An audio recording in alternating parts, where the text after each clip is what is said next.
జరిగింది. వారు మరెన్నో జన్మజన్మాలు జరుపుకుంటూ రాబోయే రోజుల్లో టీఆర్ఎస్ పార్టీని అధికారంలోకి తీసుకొచ్చి వారు ముఖ్యమంత్రిగా చూడాలనేది ఇక్కడ ప్రజల ఆకాంక్ష, ఇక్కడ ఉన్న నాయకులందరి ఆకాంక్ష. దానికి అనుగుణంగానే ఈరోజు వారి జన్మదిన వేడుక జరుపుకుంటూ వారి గురించి చెప్పాలంటే ఈరోజు భారతదేశంలో వారి వయసులో ఉన్న రాజకీయ నాయకుల్లో వారంత క్యాపబుల్ పర్సన్ కూడా ఎవరు లేరు. అటువంటి ఐటీ మినిస్టర్ కూడా ఈరోజు దేశంలో ఎవరు కనబడట్లేదు.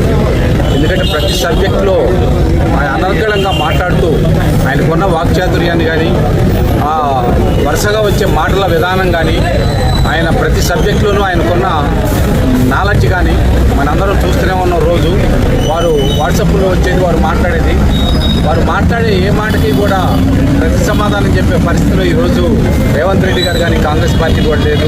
వారు ప్రజల కోసం నిత్యం పోరాడుతూ ఈ పార్టీని భవిష్యత్తులో రాబోయే రోజుల్లో అధికారంలోకి తీసుకొచ్చి వాటిని ముఖ్యమంత్రిగా చూడాలనేది మా అందరి ఆకాంక్ష. పార్టీ టీఆర్ఎస్ పార్టీ నాయకులు కార్యకర్తల ఆకాంక్ష కాబట్టి దాన్ని ఆశిస్తూ మేము ఈరోజు వారి జన్మదిన వేడుకలు ఘనంగా జరుపుకోవడం జరుగుతుంది.